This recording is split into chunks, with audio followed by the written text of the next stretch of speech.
자, 이제 조세심판원에 하게 되는 심판 청구 들어가 보도록 할게요. 자, 일단 우리 심판 청구는요.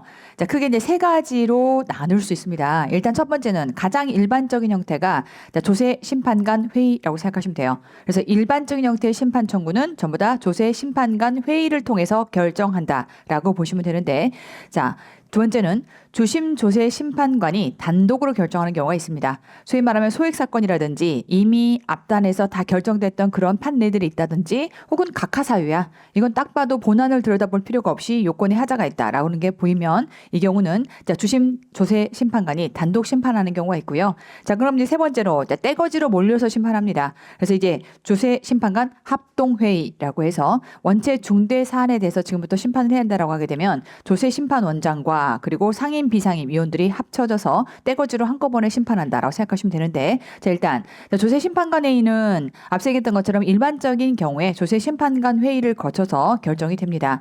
자, 그런데 이때 자, 구성이 어떻게 되느냐라고 하게 되면 주심 한 명에다가 배석 두 명, 아무래도 홀수여야 나중에 가반수 의사결정 했을 때 결정이 날 수 있겠죠. 주심 한 명에 배석 두 명에서 총 3명으로 구성되어 있다라고 볼 수 있겠고, 시험에서는 이제 요 문구들이 많이 출제가 됩니다. 자, 심판관 쉽게 말해 조세 심판원 회의가 개최가 되려면 적어도 몇 명 이상이 지금부터 배석이 돼야겠느냐라고 했을 때 3분의 2 이상이 출석하고요. 그리고 나서 그 안에서의 의사결정은 2분의 1 이상이 찬성한 경우. 그래서 이제 애지간한 사안이면 3명 다 들어올 거고요. 3분의 2 이상이 일단 출석된 상태에서 그랬을 때 2분의 1 이상이 지금부터 찬성했다라고 하게 되면 이때는 의결이 결정된다라고 볼 수 있겠죠. 당연히 오답은 2분의 1, 2분의 1이 오답 내지는 2분의 1, 3분의 2가 오답이거든요. 그래서 3분의 2, 2분의 1이다라고 하는 거. 자, 그럼 주심 조세 심판관이 단독으로 결정한 경우는 어떤 경우냐라고 했을 때 앞서 얘기했던 것처럼 소액 심판. 자, 우리가 이제 국기법상에서의 소액 심판이다라고 하게 되면 우리 심판 국세에 해당하는 경우는 5천만 원, 지방세는 2천만 원 이렇게 보시면 되겠고. 자, 그런가 하면 이제 각하 사유다. 본안을 들여다볼 필요가 없이 형식상의 요건이 미비되기 때문에 얘는 그냥 날려버리겠다라고 하는 게 있을 수 있고요.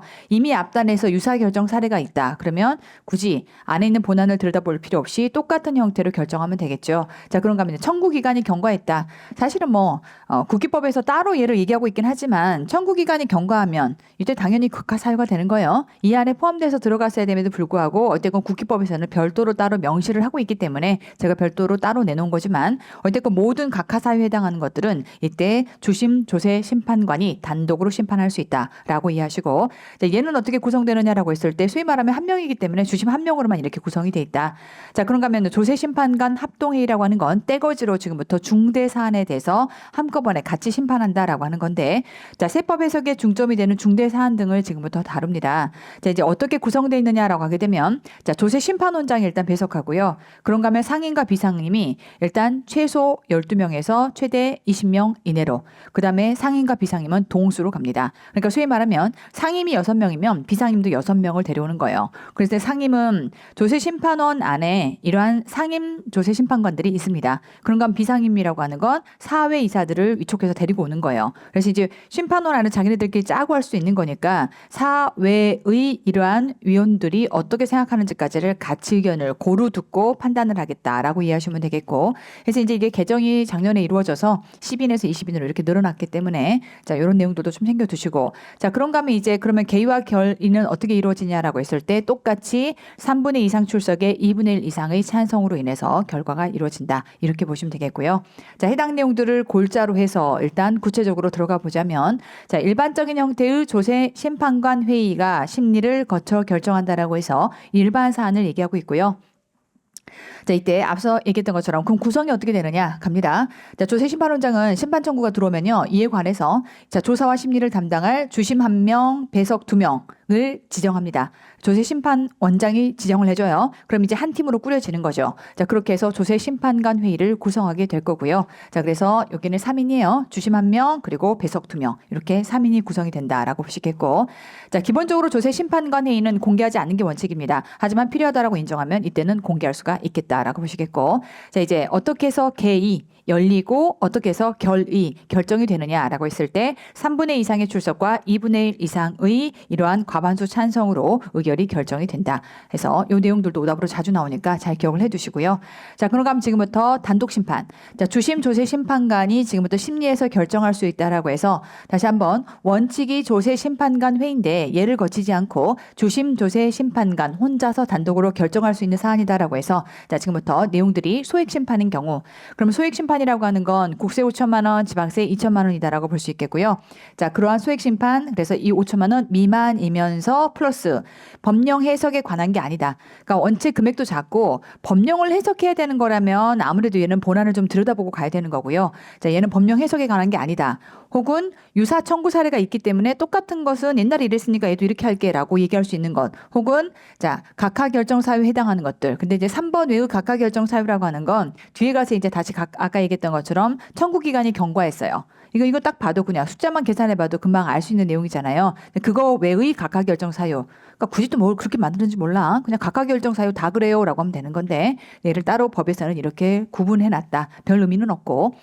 자, 그런가 하면 이럴 수 있어요. 이번에는 과표화세액의 결정 외의 것으로. 그러니까 과표화세액은 금액을 결정하는 부분인 건데 그거 말고 그러니까 돈 관계된 게 아닌 거죠. 현실적으로 돈을 지금 결정해야 될 사안이 아닌 상태에서 유사 청구에 대해서 이미 결정된 사례가 있다라고 하게 되면 유사 청구 사례가 있기 때문에 비슷하게 지금 결정을 해주면 되는 거죠. 자, 그런가 하면 청구 기간이 지나고 나서 심판 청구 받은 경우라면 이때는 단독해서 심리한다라고 해서 소위 말하면 이 부분이 아까 얘기했던 이 부분을 의미하는 거고 그러니까 사실은 각하 사유 안에 다 들어가는데도 불구하고 얘가 따로 별도로 나와 있는 거라 우리는 머릿속에서 이렇게 정리하면 됩니다. 소액 심판에 해당하는 경우 그리고 이제 금액 결정 외의 유사 결정 사례가 있는 경우 그런가 하면 청구 기간 경과한 경우 그리고 각하 사유들 이렇게 머릿속에서 기억하시면 되겠죠. 자, 그런 경우라면 조세 심판관 회의 열지 않고 주심이 단독으로 결정한다. 자, 그럼 이번에는 중대 사안입니다. 자, 중대 사안의 경우는 조세 심판관 합동 회의라고 해서 떼거주로 한꺼번에 지금부터 심리를 결정하게 될 텐데 일단 어떻게 열리냐라고 하게 되면 3분의 2 이상의 출석으로 열리고요. 그런가 하면 결정은 과반수의 찬성으로 의결돼서 결정이 된다라고 볼 수 있겠고 그럼 지금부터 이제 중대 사안이기 때문에 어떤 경우냐라고 했을 때 자, 얘는 단순히 본안을 들여보는 정도의 문제가 아니라 세법이라고 하는 이 법 자체의 해석이 필요한 거예요. 세법 해석의 쟁점이 되는 경우와 그리고 이제 종전에 조세 심판원의 결정이 없었던 거니까 쉽게 말하면 지금 결정된 걸로 세계의 한 획을 그을 수 있어. 이게 이제 앞으로의 지침이 될 겁니다. 제가 한번 이러한 사건을 한번 때려맞은 적이 있는데 제가 맞은 건 아니고 제 클라이언트 사건이 굉장히 좀 애매한 사건이다 보니까 이전의 판례들이 없고 그래서 저한테도 딱 그냥 과세관청이 설명하더라고요. 딴 거 봐줄 테니까 이거는 심판원 끌고 가보라고. 왜냐하면 이걸로 이제 한 번에 어떻게 보면 세계 한 획을 끊는 사건을 자기네들 좀 만들고 싶다. 저 입장에서 되게 억울하죠. 네가 그것까지 다 봐줘버리면 되는데 다른 거 봐줄 테니까 이거라도 조세 심판원에 끌고 가라. 이 얘기는 지금 나보고 조세 심판원까지 쭉 끌고 가서 다퉈보라. 시간도 돈도 들여 다퉈보라라는 얘기인 거잖아요. 아무튼 그런 케이스가 있어서 결과적으로는 조세 심판관 합동회의까지가 개최가 됐던 케이스가 있습니다.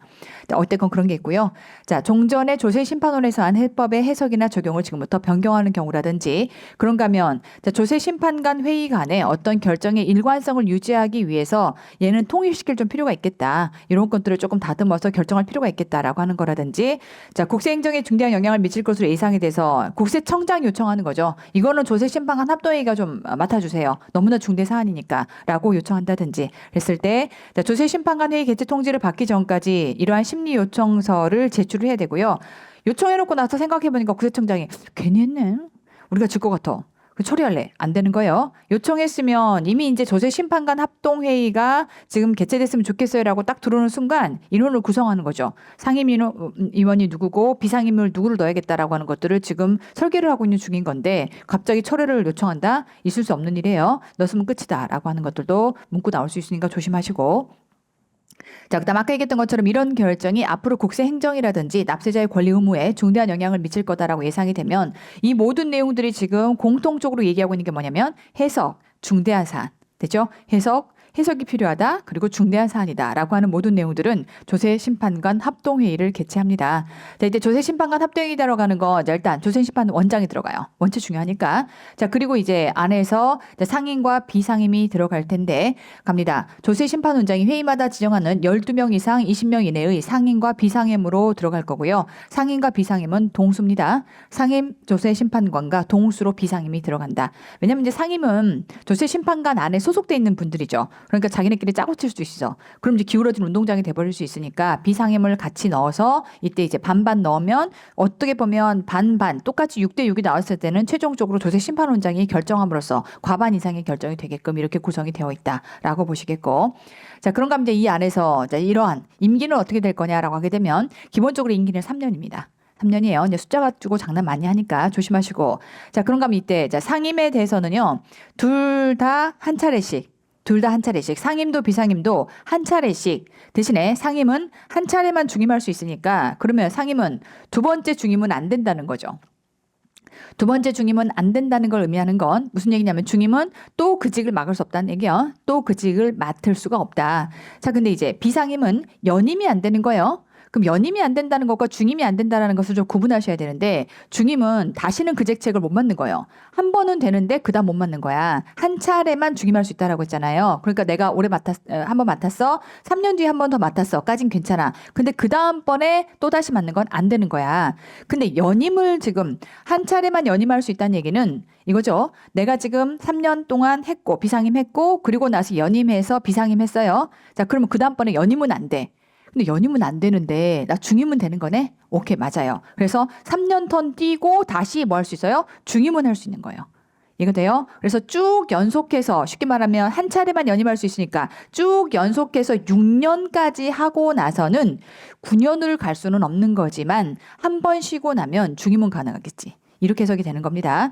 자, 그러다 보니까 이제 문제에서 우리 이제 그렇게 이해는 했고 시험에서는 연임이냐 중임이냐 이걸 가지고 오답을 만들어요. 재수없어. 상중에는 연비를 신경 쓰지 않습니다. 상중에는 연비를 따지지 않는다. 그래서 상중 같이 연결해요. 상임은 중임.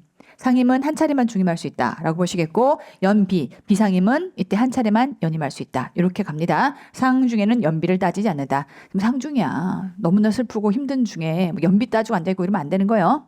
그냥 만든 거야. 싫음 말고. 상중에 연비는 따지지 않는다라고 해서 상중, 연비 두 개씩 묶여가는 겁니다. 그러니까 이제 오답이 뭘까요? 상임 조세심판관은 한 차례만 연임할 수 있다가 오답이에요. 상중은 연비를 따지지 않는다. 상중, 연비 이렇게 연결돼야 됩니다. 자, 그런가 하면 이제 이때 이런 경우가 아니라면 이럴 수 있죠. 뭔가 삼성이 그렇다는 얘기는 아니고 예를 들면 대기업이 자기가 지금 세금을 멍창 때려 맞을 판이 되다 보니까 자기에게 유리하게 구성을 하다 보니 여기 안에 있는 심판관이 마음에 안 들어. 야, 안 되겠다. 쟤 빼버려야겠다. 뭔가 알력이나 이런 것들을 행사할 수 있기 때문에 지금부터 이런 경우 아니면 절대 못 빼요. 그런 얘기예요. 이런 경우 아니면 못 뺍니다. 그러니까 소위 말하면 우리가 이제 헌법재판소도 마찬가지고 재판에 뭔가 영향을 줄 수 있는 것들을 외부에서 알력을 행사할 수 있겠느냐. 철저하게 법에서 보호된 범위 안에서 이들이 계속해서 어떤 판단이나 의사를 할 수 있게끔 법이 보호장치를 만들어 놔야겠죠. 마찬가지입니다. 자, 이런 경우가 아니라면 그 의사에 반하여 면직되거나 해촉되지 않는다. 면직은 애시당초 공무원으로서의 직을 빼버리는 거고요. 해촉이라고 하는 건 지금 이 심판관의 지위를 빼버리는 거예요. 그래서 면직이든 해촉이든 둘 다 어쨌건 잘라버리지 않는다라고 이해하시면 되겠고. 자, 당연한 거예요. 심신세약. 자, 비위 사실이 있다. 직무와 관련해서 얘가 뇌물 받아먹은 게 있어요. 당연히 잘라야겠죠. 직무태만, 품위 손상 등등으로 적합하지 않다라고 인정되는 경우 그런가 하면 자, 회피 사유가 있어요. 나는 예를 들면 내가 옛날에 이자의 세무 대리인이었어. 그래서 얘랑 끈적끈적한 관계야. 근데 지금 내가 심판관으로 들어와 있어. 그럼 팔은 안으로 굽겠죠. 그런 경우면 나 옛날에 내가 여기 세무 대리인이었거든요. 저는 여기서 빠져야 될 것 같아요. 라고 스스로가 회피를 해야 합니다. 그런데 지가 안 했어. 그럼 일대는 면직이 되는 겁니다. 면직은 해촉이 되는 겁니다. 그런 형태로 얘는 응당 누가 봐도 당연히 얘는 뺐어야 돼 라는 사유 빼고는 얘는 면직되거나 해촉되지 않는다라고 하는 것들 챙겨두시고.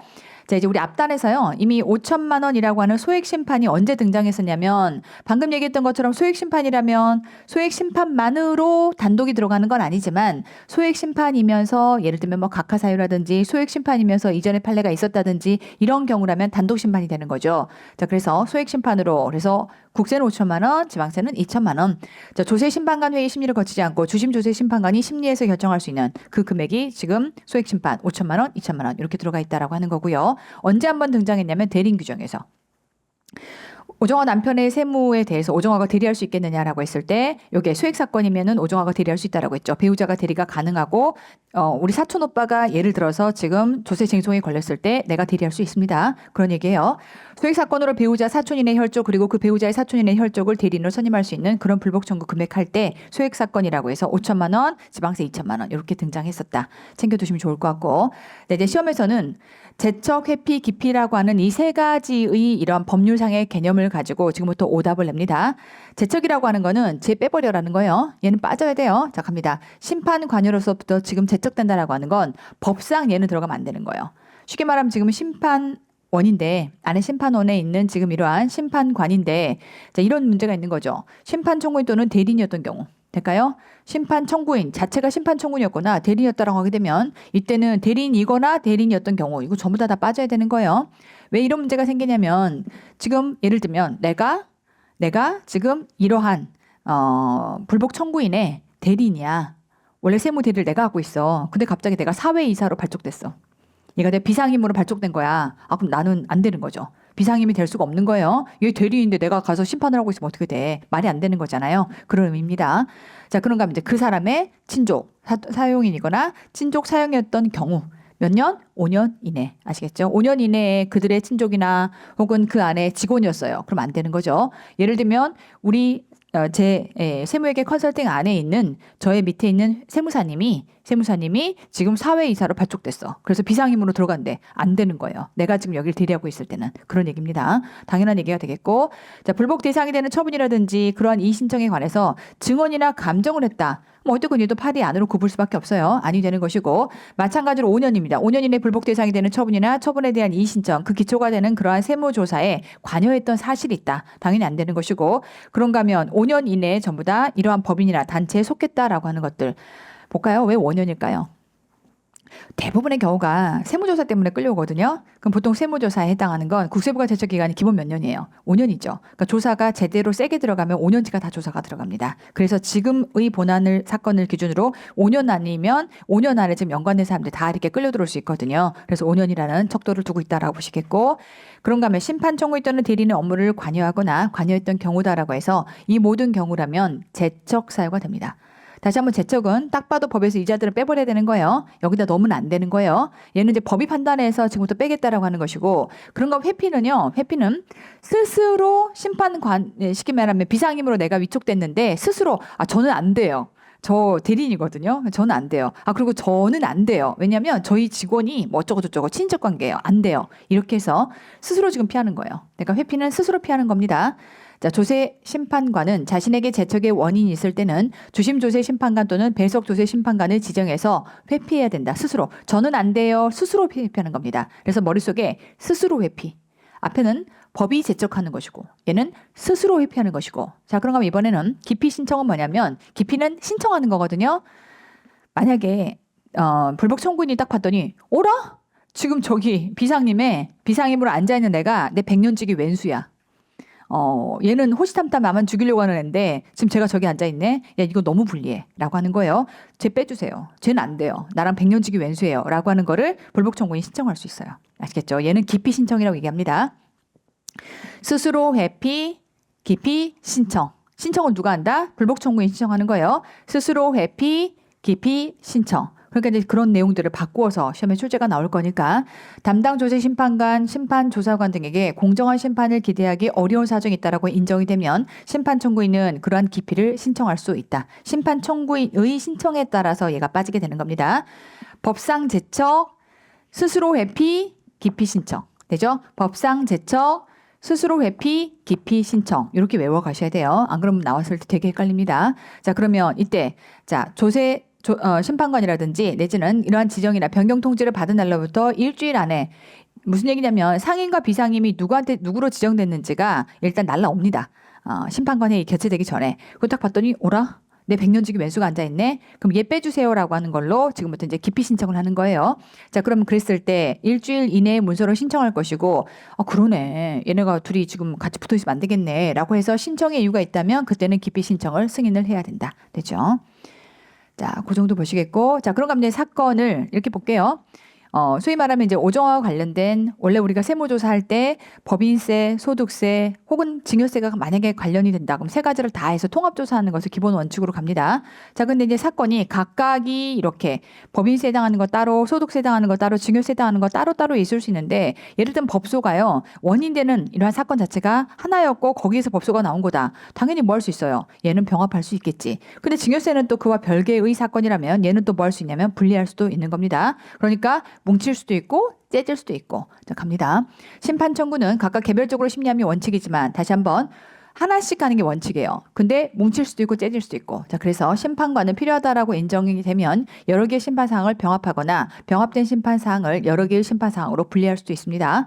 뒤에 가서 우리가 세무조사를 배울 때는 통합조사가 원칙이에요. 통합조사가 원칙인데 필요하다면 부분조사를 하는 것이고 지금부터 조세 심판은 별개의 사항을 각각 다뤄야 되는데 필요하다면 붙이거나 쪼개거나가 다 가능하다. 병합과 분리가 다 가능하다. 이렇게 보시겠고. 자, 그런가 하면 이제 심판 청구한다라고 하게 되면 담당 조세 심판관의 권한이 있고요. 그런가 하면 담당 조세 심판관 외의 조세 심판원 소속의 공무원의 권한이 있어요. 두 개는 구분해야 됩니다. 자, 이렇게 볼게요. 담당이 할 수 있는 일과 그 외의 심판원 안에 있는 소속 공무원이 할 수 있는 게 구분이 돼야 되고 이때 가장 중요한 게 뭐냐면 자료를 제출해라. 이 부분이 제일 중요해요. 그래서 일단 담당 조세 심판관의 경우는 당연히 질문할 수 있고 그랬을 때 뭘 할 수 있다? 자료 제출, 그래서 장부나 서류 그 밖에 물건의 제출을 요구할 수 있어요. 자, 그런가 하면 이제 그렇게 해서 받은 것들에 대해서는 검사라든지 물건을 검사한다든지 감정기관에다가 이런 감정평가를 의뢰할 수도 있습니다. 자, 근데 지금부터 이러한 담당관 외의 나머지 소속 공무원은 질문은 할 수 있어요. 근데 뭐가 안 되는 거냐면 자료 제출이 안 돼요. 아시겠죠? 그래서 장부나 서류 그 밖에 물건의 제출을 요구할 수는 없기 때문에 단순히 질문은 할 수 있지만 지금처럼 이렇게 개인정보를 한 번을 달라고 할 수는 없는 거예요. 함부로 달라고 요구할 수는 없겠다. 그런가 하면은 이러한 감정 의뢰는 가능합니다. 그러니까 뭐가 되고 뭐가 안 되는지를 구분하셔야 되는 거라 요게 된다라는 게 오답이 되겠죠. 그래서 장부나 서류 그 밖에 물건의 제출의 요구는 할 수가 없는데 조심하실게요. 조세심판원 소속의 공무원 자료 제출권 없어요. 아시겠죠? 질문권 할 수 있고 그다음에 그것들에 대해서 감정평가도 할 수 있으나 자료 제출 요구할 수 없습니다. 되죠? 그 정도 보시겠고 청구인 정당한 사유 없이 만약에 이런 것들에 대해서 요구에 응하지 않았다면 이런 거요. 조세심판원에서 자 그럼 그 자료 제출해 보세요. 이건 어떻게 되나요? 라고 질문했는데 질문해도 답이 없고 자료 제출하라고 해도 안 하고 당연히 누구한테 불리할 수밖에 없죠. 청구인에게 불리할 수밖에 없습니다. 억울하다라고 지가 호소했으면 적극적으로 답도 하고 필요한 자료에 대해서 응대도 해야 되는데 안 했다. 그래서 지금 심판하는 게 현저하게 곤란하다고 인정할 때는 이 경우는 그 부분에 관해서는 심판 청구인의 주장을 인용하지 아니할 수 있는 겁니다. 그래서 인용할 수 없어라고 하는 이유가 될 수 있는 거예요. 물어도 답도 안 하고 그다음에 자료 제출하라고 그래도 제출도 안 하고 그럼 어쩔 수 없이 인용이 안 되는 거예요. 인용이라고 하는 거는 너의 주장을 받아주는 건데 못 받아주는 거죠. 그래서 못 받아주는 그러한 사유가 될 수 있겠다라고 하는 거. 자, 문장 보고 안 보고가 다른 거니까 정확하게 한번 생각해 두시고. 자, 그럼 지금부터 이제 심리한다라고 했을 때는 자, 지금 들여다보고 지금부터 그거를 결정한다라고 하는 내용인 건데 지금부터 심리할 때는 자, 자유심증주의에 따라 판단합니다. 무슨 말이냐면 심판 청구에 해당하는 조사라든지 심리의 결과 과세형평을 고려해서 자유롭게 내 생각은 이래라고 하는 형태로 각각이 판단하는 거죠. 조세 심판원들이 각각이 판단하는 겁니다. 자, 그렇게 해서 아까 그래서 과반수 이상의 의견이 모아지면 그게 하나의 의견이 되는 거다라고 했던 것들이 각각 자유심증주의에 따라서 사실 판단을 한다라고 보시겠고요. 자, 볼게요. 불고분리 원칙. 자, 무슨 얘기냐면 우리가 조세심판원에 지금부터 불복 청구할게라고 하면 이렇게 보셔야 돼요.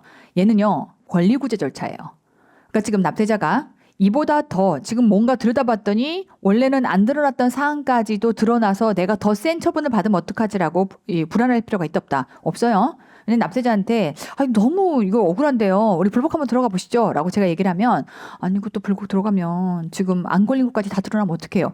에브리바디가 다 그렇게 얘기를 해요. 근데 이제 이게 불고분리 원칙이 있습니다라고 하는 거를 설명해 줘야 되는 게 절대로 지금 이미 처분받은 그런 처분 외의 것에 대해서는요, 건드릴 수 없습니다. 그러니까 처분은 과세관청이 하는 거고, 그 다음에 이미 과세관청이 때린 처분에 대해서 이것에 대한 적법성을 다투는 문제이기 때문에 이거 외를 봤을 때, 물론 그럴 수 있죠. 인간적으로 심력을 봤더니, 이거 징역서 때렸어야 되는데 안 때린 거네. 라고 하는 느낌이 올 수는 있어요. 그렇다 하더라도 그거를 조세심판원에서 언급하거나 얘를 지금부터 때린다라고 할 수 있다 없다. 그건 없는 거예요. 아시겠죠? 이거는 철저하게 납세자의 권리를 보호하는 절차이기 때문에 납세자에게 그렇게 불이익이 되게끔 자, 안에 있는 것들을 변경하거나 새로운 처분을 할 수가 없겠다. 아시겠죠? 그래서 처분 외의 처분에 대해서는 건드릴 수 없다. 이렇게 보시겠고요. 자, 그다음 불이익 변경의 금지다라고 해서 아까 얘기했던 것처럼 지금 내가 1억 억울하다라고 해서 지금 덤벼왔어요. 그랬더니 이때 심판원이 봤더니 1억 아니고 1억 5천인데? 이렇게 생각이 든 거예요. 그래서 이거 1억 아니고요. 1억 5천이에요. 할 수 있다 없다? 없어요. 1억이다라고 하거나 아니면 1억보다 더 낮은 이익으로 결정이 돼야지 1억보다 더 높은 쪽으로는 갈 수가 없는 겁니다. 그게 불이익 변경 금지 원칙이에요. 갑니다. 심판 청구에 대한 결정을 할 때 심판 청구한 처분보다 청구인에게 불리한 결정을 하지 못한다라고 하는 거 될까요? 자, 이러한 내용은 분명히 심판 청구에서 이런 규정이 들어가 있긴 하지만 심판 청구만 그런 게 아니라 이의 신청이나 심사 청구도 다 당연히 그렇게 적용이 돼야 됩니다. 왜? 이 모든 전제는 납세자의 이러한 억울함을 지금부터 구제해주는 권리 구제 절차입니다. 아시겠죠? 절대 이런 일이 있을 수 없으니까 납세자들이 다 그런 얘기를 물어봐요. 아니 괜히 불복 들어갔다가 더 때려 맞으면 어떡해요? 라고 물어봐요. 그럼 여러분들은 멋들어진 말로 뭐라고 말해야 돼요? 불이익 변경 금지 원칙이라는 게 존재합니다. 이렇게 설명해주고 절대 지금 처분받은 금액보다 더 높은 처분은 나올 수가 없습니다. 이렇게 하시고 아니 근데 괜히 들여다봤다가 다른 게 걸려가지고 만약에 그거 다른 것도 처분한다라고 하면 어떡해요? 물론 이제 심판원들끼리 들여다봤더니 이거는 딱 봐도 징역에서 10억 때렸어야 되는데 안 때렸네 라고 하면 자기네들끼리 술자리에서 흘릴 수는 있어요. 뭐 그것까지는 어쩔 수 없다. 물론 그럼 또 안 되는 거지만 근데 어찌됐건 형식상으로는 얘는 불고불리의 원칙에 의해서 지금 처분받은 결정 외의 나머지 것들은 건드릴 수가 없는 겁니다. 그래서 납세자들이 꼭 물어봐요. 물어보거나 불안해해요. 그럼 이제 국기법상 그렇게 규정이 되어 있고 그런 게 문제가 되면 나중에도 다 우리가 주장해 볼 수 있는 거니까 그런 일은 없어요 라고 하는 것들을 이렇게 설명할 수 있어야겠죠. 다 밥줄이다라고 생각하시고 하나하나 머릿속에 챙겨납니다. 자, 그런가 하면 옛날에 없다가 이게 작년인가 규정이 돼서 들어온 내용인 건데요. 만약에 과세관청이 지금부터 조세심판원에 이렇게 심판 청구를 넣었고 자, 그 결과에 대해서 만약에 이제 조세심판 청구에서 지금 예를 들면 납세자의 내용이 주장이 기각된 거야. 불복 청구이 기각된 거야. 그러니까 불복 청구니 이거에 대해서 항고를 한 거죠. 그래서 행정 소송으로 그 다음 단계로 올라간 겁니다.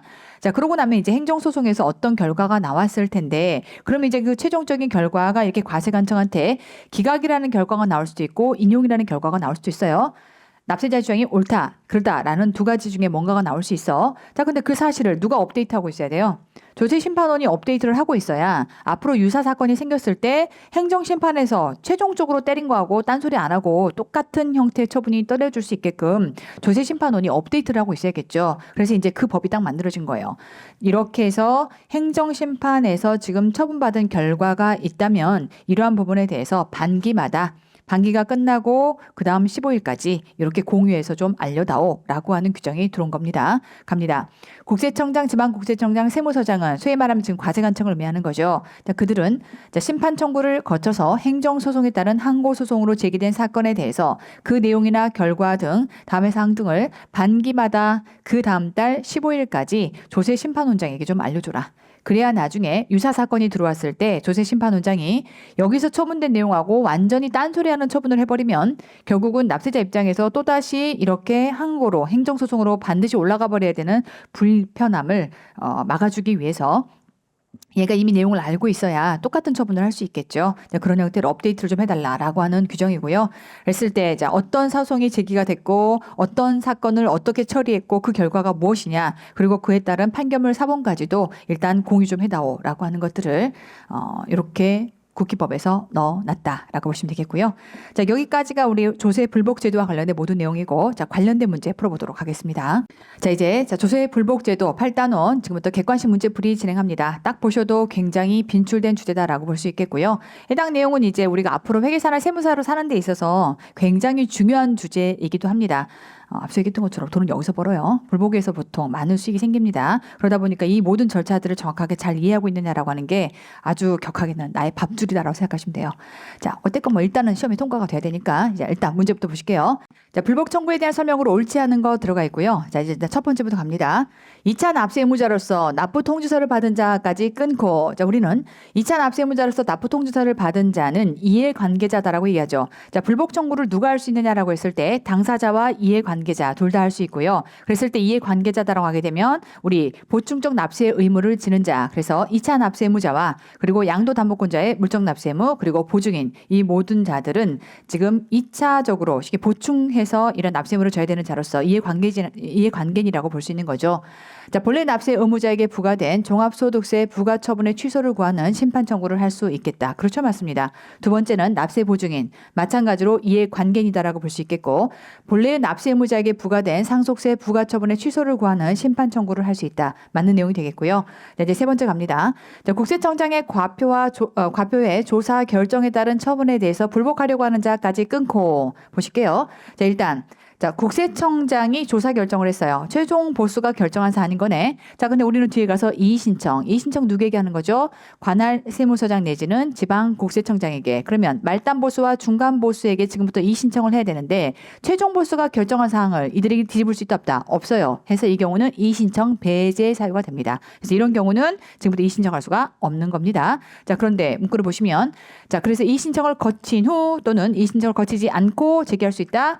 거치지 않고 제기해야 되는 겁니다. 그래서 거친 후 거치지 않고 둘 다 될 수 있다라고 되면 X가 되는 거예요. 오케이. 네 번째 보시면 조세범 처벌법에 따른 통고 처분에 대해서는 심판 청구를 할 수 없다라고 해서 우리는 불복 청구할 수 없는 경우 총 세 가지가 있어요. 일단 첫 번째 불복 통고 처분과 과태료 처분. 그런가 우리가 이미 감사원법에 따라서 지금 심사 청구를 넣거나 거기서 결과를 받은 거 이런 것들은 불복 청구할 수 없는 거죠. 총 세 가지. 그래서 일단 앞에 두 가지는 불복 통과라고 했던 것들.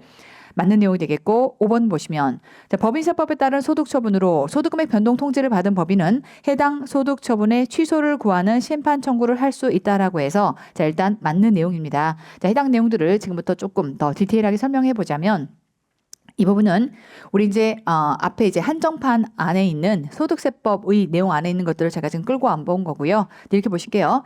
자, 우리 이제 과세관청이 법인 의 세무조사를 합니다. 그래서 세무조사가 이제 끝나고 나면 이제 법인에게 지금부터 소득 처분을 해요. 그래서 이제 이게 만약에 사회로 유출된 금액이다. 그래서 누구냐라고 봤더니 예를 들면 주주야, 배당. 그런가 하면 안에서 뭐 임직원이라든지 대표자 상여처분 내지는 이게 그 외의 자들이다라고 되면 기타 소득으로 처분을 하게 됩니다. 자, 그럼 이제 어떤 이슈가 있느냐? 이러한 사회 유출 소득은요, 누군가의 소득이 돼야 합니다.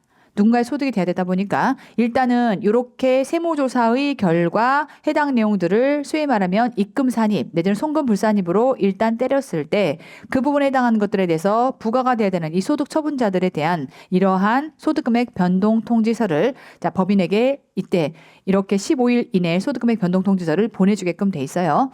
만약에 이제 그 법인이 지금 어디 있는지 모르겠다라고 하게 되면 실질적으로 어쨌건 이러한 소득을 지금부터 부여받아야 되는 자들에게 소득금액 변동 통지서를 보내주게 될 것이고 자, 그러고 나면 이제 법인에게 이런 소득금액 통지서를 보내줬어요라고 하는 것들을 마찬가지로 주주라든지 그다음에 상여, 기타 소득을 처분받은 자들에게 통지해서 알려줘야 합니다. 자, 그런데 이제 한번 냉정하게 따져볼게요. 이렇게 해서 때려맞으면 설마니 법인이 저 우리 이렇게 때려맞았거든요. 송금 불산입 때려맞았으니까 네가 세금 내세요라고 할까요? 대부분이 법인이 감당할까요? 대부분 이제 기본적으로 법인이 감당하는 사안이 됩니다.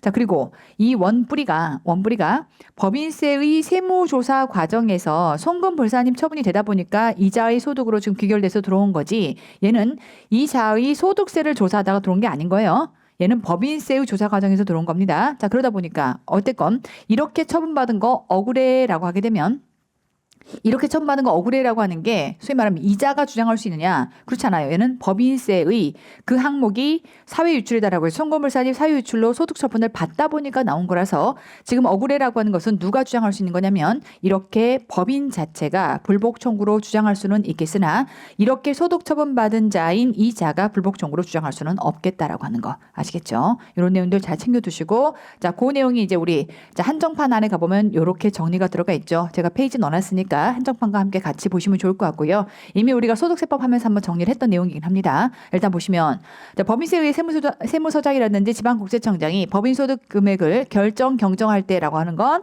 자, 이들이 결정 경정한다는 얘기는 세무조사를 통해 때렸다는 얘기예요. 자, 그랬을 때 자, 처분되는 배당, 상여, 기타 소득은 법인 소득을 결정 경정하는 세무서장, 지방국세청장이 그 결정 경정일로부터 며칠, 15일 이내에 소득금액 변동 통지서에 따라서 법인에게 통지하게 됩니다. 그래서 원칙적으로 소득금액 변동 통지서는 법인에게 보내주는 것이고, 다만 만약에 법인의 소재지가 분명하지 않거나 통지서를 송달할 수 없다면 해당 주주 및 이때 상여나 기타 소득을 처분받은 자에게 통지하는 거니까 이 부분만 가지고 오답을 낸다라고 하게 되면 자, 이렇게 때렸을 때 소득금액 변동 통지서를 이러한 거주자에게 통지해야 된다가 오답이에요.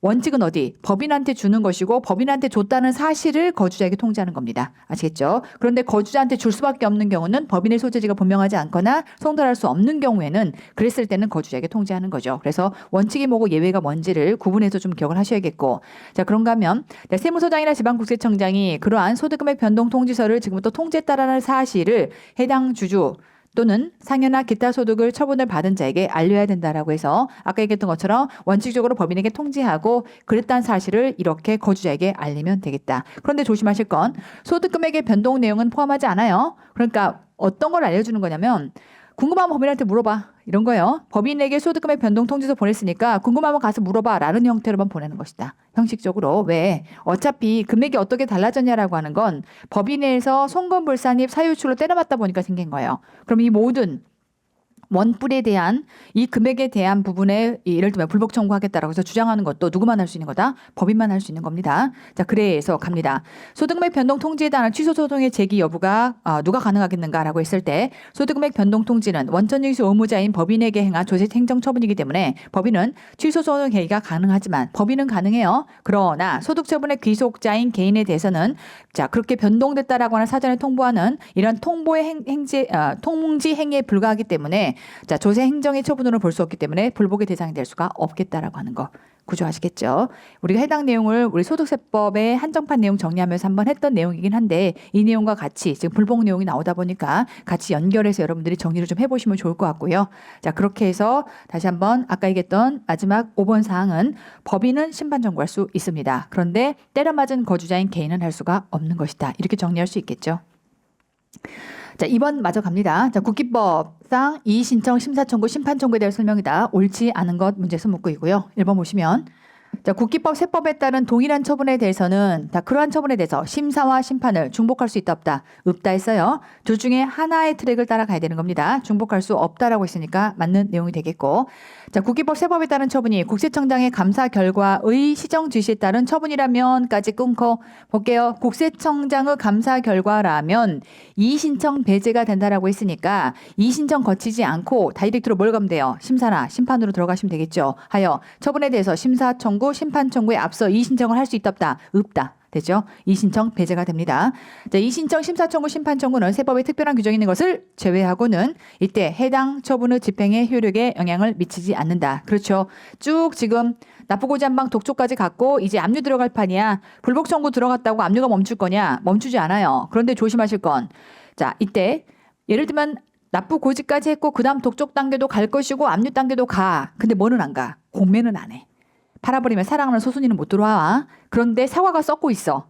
그럼 이때는 부패 번질 감량되기 쉬운 재산이라면 조속히 매각하는 게 납세자에 유리하기 때문에 그때는 파는 거야. 아시겠죠? 자, 이제 어쨌건 원칙은 처분 집행의 효력에 영향을 미치지 않는다가 돼야겠고 갑니다. 심판 청구에 대한 결정이 있다면 행정청은 결정의 취지에 따라서 즉시 필요한 처분을 해야 합니다.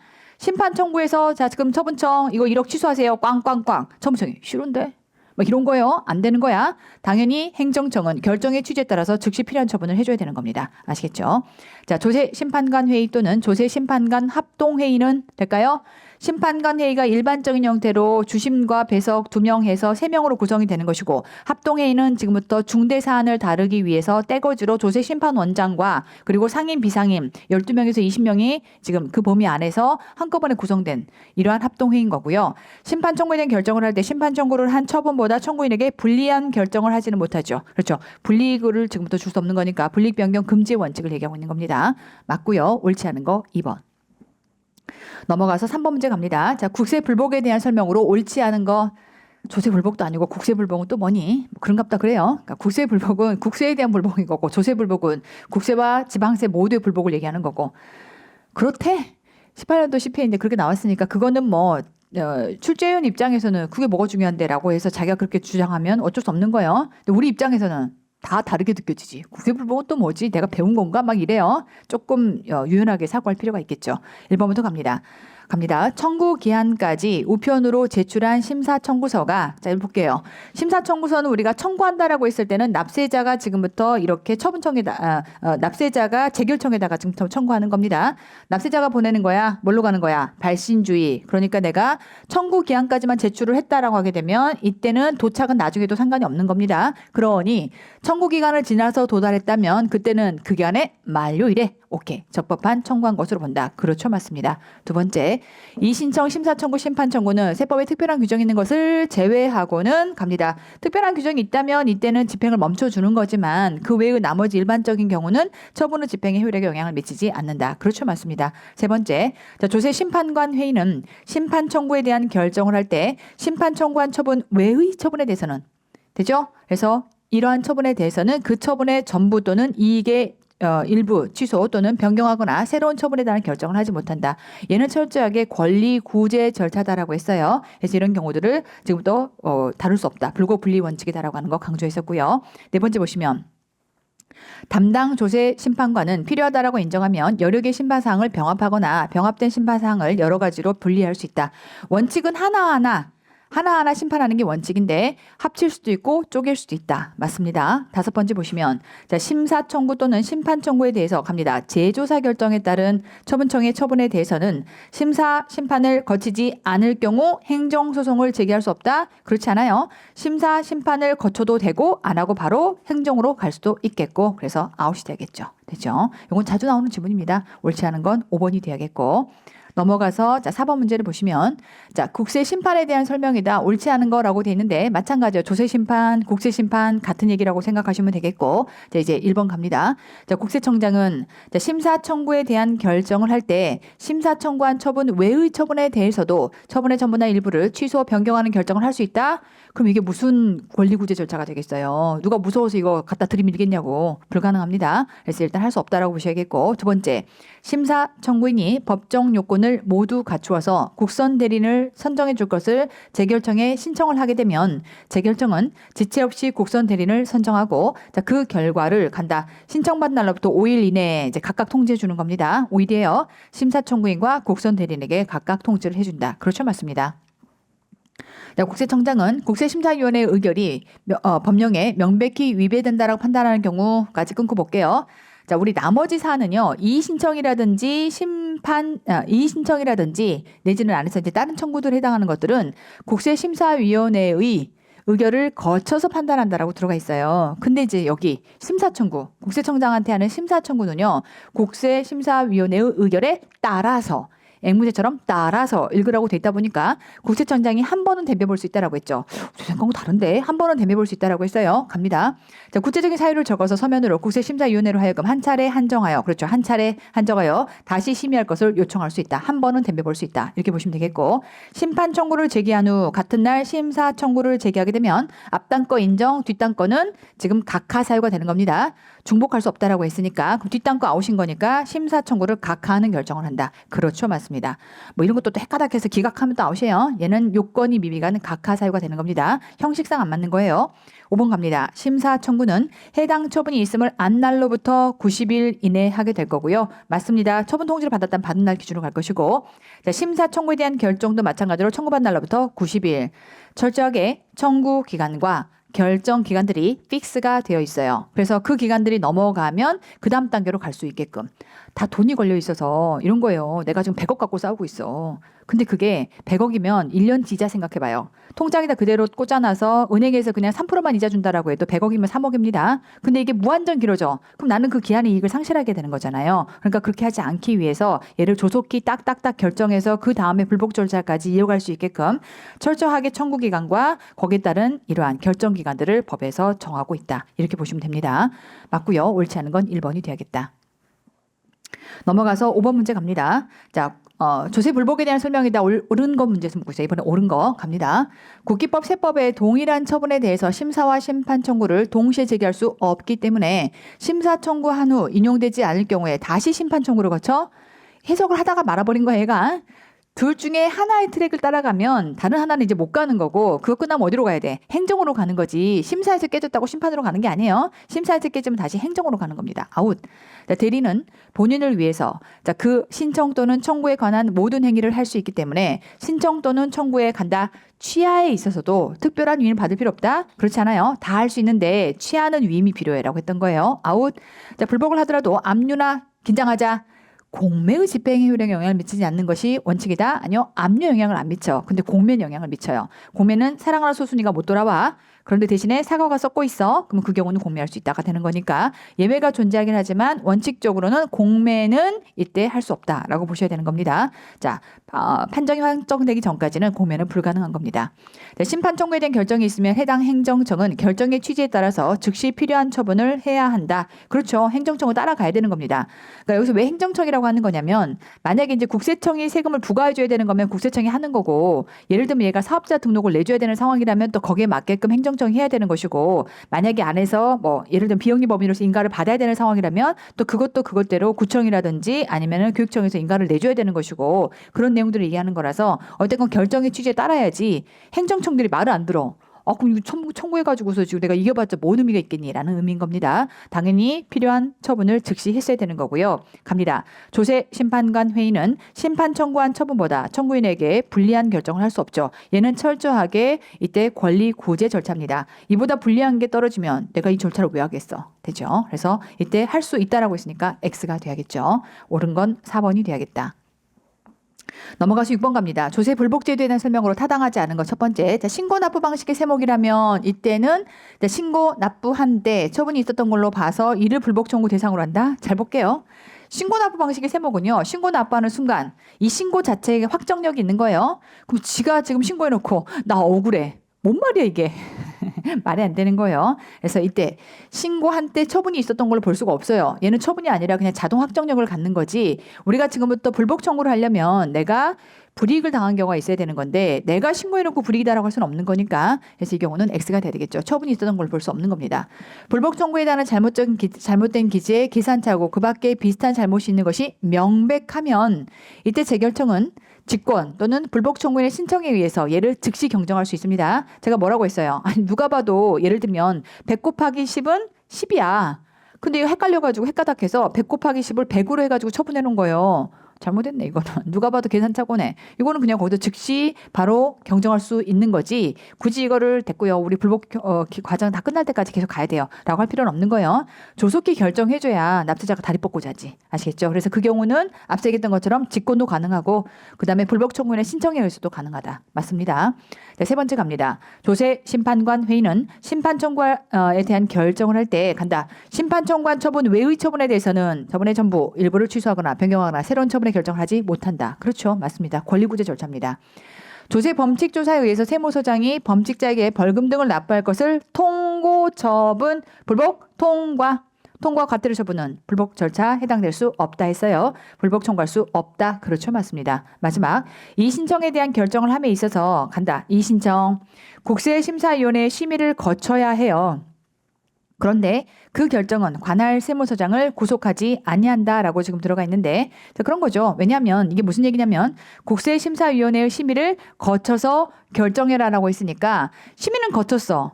근데 관할 세무서장이 생각할 때는 얘를 이 신청에 대한 결정을 해야 되는데 내 생각은 좀 다른데? 그럼 내가 결정할 수 있는 거예요. 그러니까 지금 안에서 구속하는 게 뭐냐면 우리 국세청장에게 하는 심사청구. 얘는 앵무새처럼 따라 읽으라고 했죠. 그럼 얘는 구속이 되는 거야. 그러니까 국세청장이 한 번은 덤벼볼 수 있는 거죠.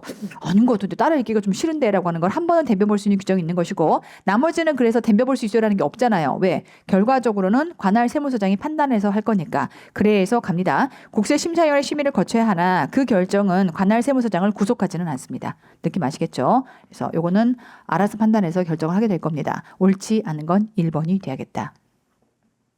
넘어가서 7번 갑니다. 조세 구제 절차에 대한 설명이다. 옳지 않은 거 불복 청구 얘기하고 있는 거고요. 1번 갑니다. 기각 결정에 하자가 있는 경우에도 재결청 자신이 이를 취소하거나 변경할 수 없는 불가변력이 발생한다. 내가 기각합니다 해서 딱 땅땅 때렸어요. 그리고 나서 조세 심판원이 집에 가서 잠을 자다 보니까 잘못한 것 같은데 막 이래요. 근데 그거를 잘못한 것 같으니까 취소할게요. 가능 불가능 안 되는 거예요. 한 번 때렸으면 끝나는 거예요. 뭐 어차피 이제 여기서는 잘못했다면 그걸 가지고 분명히 하자가 있는 거니까 그다음 뭐 올라갈 수 있어? 행정소송 올라갈 수 있어요. 아니 그래도 그냥 여기가 취소해주면 행정소송 안 가도 될 텐데 그렇다 하더라도 한 번 결정한 건 땡입니다. 안 그러면 이제 이런 모든 결정들이 다시 번복될 수 있다라고 하는 거는 법적 지위가 굉장히 불안전해지는 문제가 생겨요. 그렇기 때문에 이 경우는 한 번 결정했으면 이때는 불가변력이라고 해서 다시는 결정할 수가 없는 것이다. 두 번째, 불복 청구 대상이 되는 처분에 권리나 이익을 침해당하지 아니한 경우는 볼게요. 끊고 볼게. 불복 청구의 대상이 되는 처분에서 우리가 이제 이게 불복 대상이냐라고 하는 걸 따지는 거거든요. 그럼 불복은 원래 개괄주의. 대신에 이때 내가 지금 처분을 받았어야 되는데 못 받았어. 내지는 처분받은 것 자체가 지금 부당해라고 하는 것들을 주장을 하되 대신에 이때는 납세자의 권리나 이익에 침해가 됐어야 돼요. 근데 납세자의 권리나 이익에 침해가 되지 않았다면 얘는 불복 대상이 될 수가 없는 겁니다. 대상이 될 수 없는 거를 주장하면 요건이 만족이 안 되는 거야. 무슨 사유가 된다? 각하 사유가 되는 겁니다. 그래서 이 경우라면 각하 결정을 한다. 그렇죠. 맞습니다. 판단해 보실 내용 좀 되겠고. 세 번째 갑니다. 국세청장은 심사 청구를 받으면 심사 청구 기간이 지난 후에 제기된 심사 청구에 해당하는 경우에도까지 끊고 심사 청구 기간이 지났어요. 기간이 지난 거를 항상 우리가 도가한 거를 뭐라고 얘기해? 각하 사유예요. 그리고 누가 봐도 딱 뻔하게 알 수 있는 거를 굳이 심사위원회까지 열어야 돼? 그럴 필요 없어요. 단독으로 심판을 끝낼 수 있습니다. 그래서 이런 경우라면 국세심사위원회의 의결에 따라서 결정해야 되는 게 아니라 얘는 그냥 단독으로 국세청장이 바로 할 수 있어요. 그래서 의결에 따르지 않아도 되는 사유 안에 들어가는 겁니다. 그래서 이때 그러지 않는다라고 하는 것이고 갑니다. 심판 청구 기간이 불변 기간인가요? 자, 일단 심판 청구는 90일 안에 하게 돼 있어요. 근데 이게 우리 앞에서 신청 내지는 신고 신청 기한의 연장 사유라고 했을 때 그때 신청 이 안에 들어가는 거야. 그럼 그 신청 기한의 연장 사유 전제와 가해 질병으로 정보통신이 점검되어 권한에 대해 이런 내용들 있죠. 이런 게 껴들어오면 얘는 기간이 늘어날 수 있습니다. 그러니까 불변 기간이라고 볼 수 없는 거예요. 그런데 지금 이런 불복 단계가 다 지나서 그 다음 단계는 행정소송으로 올라가. 행정소송은 뭐가 돼? 이때는 90일이 불변 기간입니다. 그래서 심판 청구 기간은 불변 기간이 아니에요. 맞습니다. 자, 5번 보시면 국세청장, 지방국세청장, 세무서장은 심판 청구를 거쳐서 행정소송에 따른 항고소송이 제기된 사건에 대해서 그 내용이나 결과 등을 간다. 반기마다 그 다음 달 15일까지 누구에게? 조세심판원장에게 알려줘야 되는 거죠. 그래야 조세심판원장이 업데이트가 돼서 유사사건이 들어오면 동일한 판정을 할 수가 있기 때문에 업데이트를 좀 해다오라는 규정이 작년에 들어왔다. 자, 옳지 않은 건 3번이 돼야 됩니다. 넘어가서 8번 보시면 자, 조세 불복죄에 대한 설명으로 옳지 않은 거 갑니다. 첫 번째 보시면 자, 이 신청을 받은 세무서장 또는 지방국세청장은까지 끊고 갑니다. 국세심사위원회의 심의를 거쳐서 그렇죠. 이 신청을 받은 날로부터 며칠 30일 그런데 만약에 이때 항변이 들어와요. 그럼 더블 60일 이내 결정한다.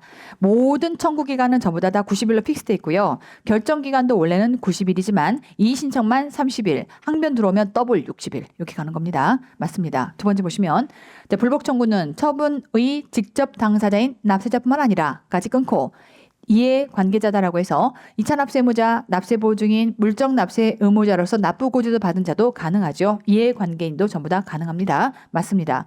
불복 청구를 하더라도 해당 처분의 집행에는 효력을 미치지 않기 때문에 간다. 압류에는 제한이 없으나 갑니다. 공면은 원칙적으로 할 수 없다. 사랑하는 소순이가 돌아올 수 없다라고 했고 네 번째 갑니다. 상호합의 절차가 개시되는 경우라면 상호합의 절차의 개시부터 종료일까지 해당하는 기간은 겁나 길어. 그러니 지금 우리가 납세자의 권리를 조속히 확정해 주려고 청구기간, 결정기간 등을 픽스를 시켜놨는데 이거 넣으면 안 되겠죠. 거기다 넣어버리면 노답이에요. 노답이라고 했어. 청구기간과 결정기간에 산입하지 아니한다. 그렇죠. 맞습니다. 마지막 국세청장은 심사 청구를 받으면 국세심사위원회의 심의를 거쳐야 하나 그 의결은 국세청장을 구속하지 아니한다. 아니 구속해요. 앵무새처럼 따라 읽으라고 하니까 얘가 한 번 덤벼볼 수 있는 거예요. 아시겠죠? 옳지 않은 건 5번이 돼야겠다. 자, 넘어가서 9번 문제를 보시면 자, 불복 청구에 대한 결정이나 보정에 대한 설명이다. 옳지 않은 거. 보정이라고 하는 거는 좀 고쳐봐 라고 하는 거예요.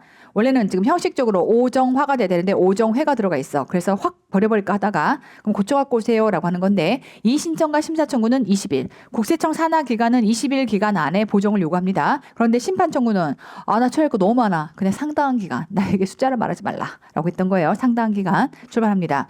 자, 불복 청구 서의 보정 기간은 불복 청구에 대한 결정 기간에 산입하지 않습니다. 이러한 보정 기간은 납세자에 대한 배려예요. 그래서 이거 고쳐오면 각하 안 시키고 받아줄게라고 하는 거니까 결정해야 되는 90일 안에 넣지 않습니다. 맞습니다. 두 번째, 재결청은 불복 청구의 내용이나 절차가 일단 끊고 볼게요. 재결청이 누구 얘기하는 거예요? 다시 결정해줘야 되는 게 누구야? 조세심판원.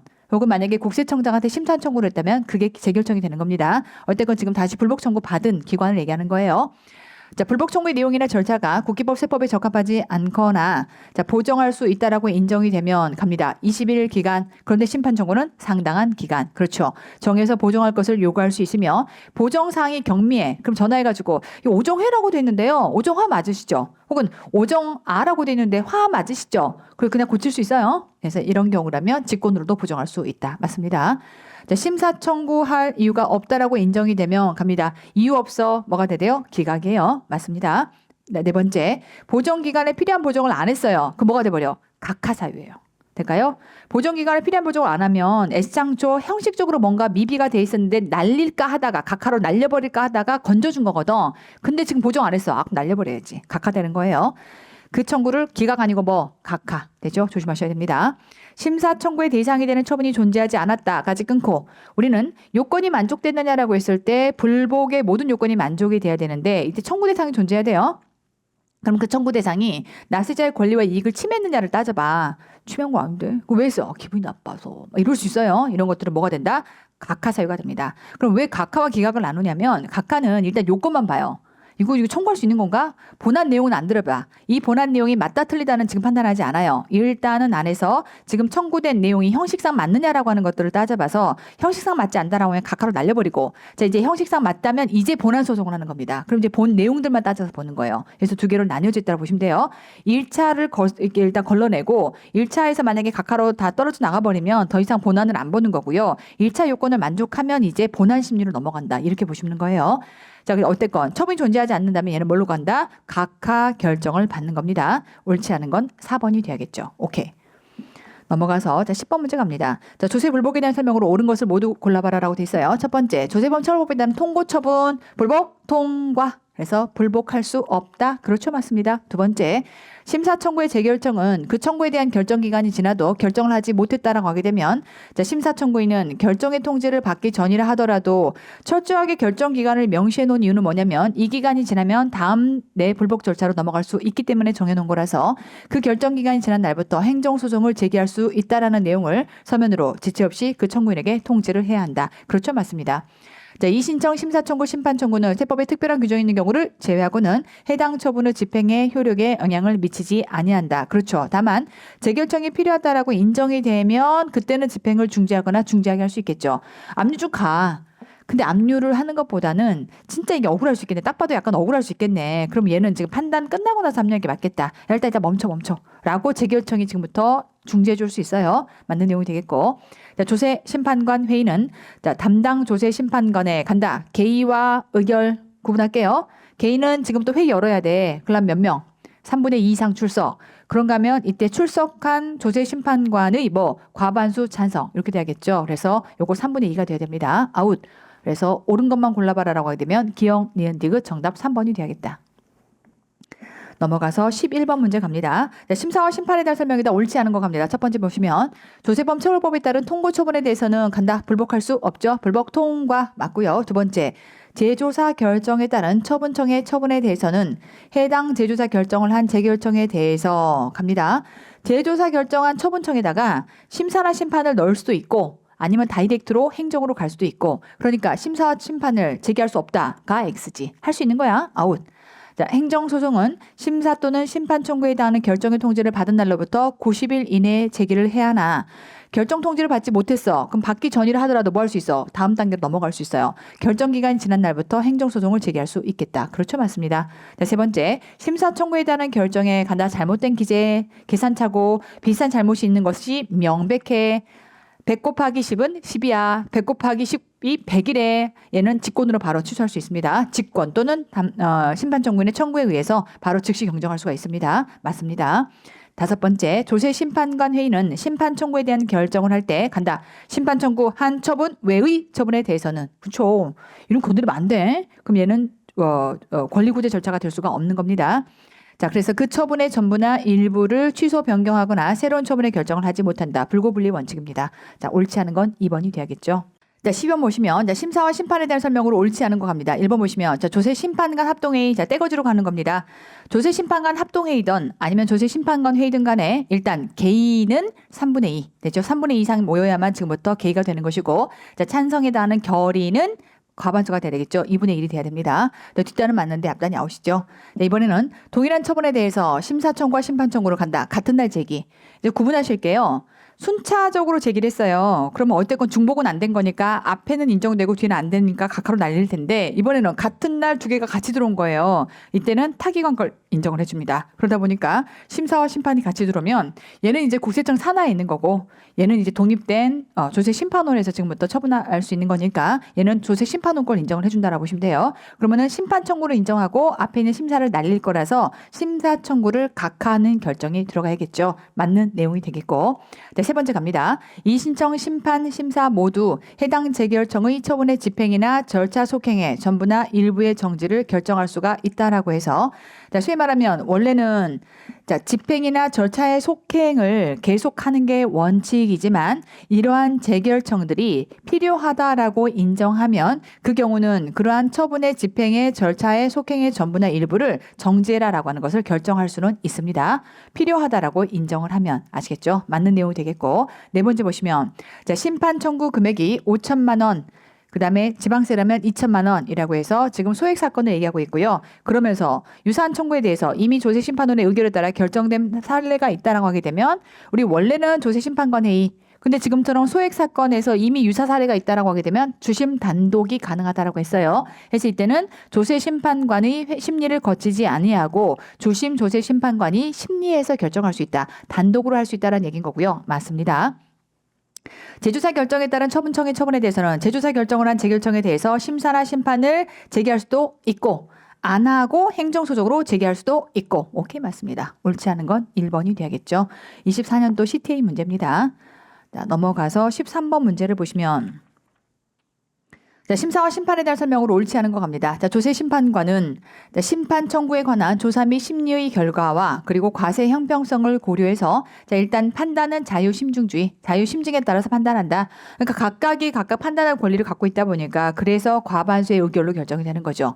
자, 2번째 보시면 조세심판관은 심판 청구일 전 최근 5년 이내에 불복 대상이 되는 처분의 기초가 되는 세무조사에 관여해서 법상 빼야 돼. 뭐가 돼요? 이때는 제척이 되는 겁니다. 법에서 이런 자들은 빼버리는 거예요. 제척이다라고 보시겠고 내가 스스로 나가는 것을 회피. 그 다음에 쟤 좀 빼주세요. 내 백년지기 왼수예요. 기피 신청. 될까요? 그래서 법상 빠지는 이때 제척, 스스로 회피, 기피 신청, 백년지기 왼수 빼주세요. 되죠? 3가지가 있습니다. 자, 갑니다. 자, 상임 조세 심판관 임기는 상임 비상임 둘 다 임기 몇 년? 3년.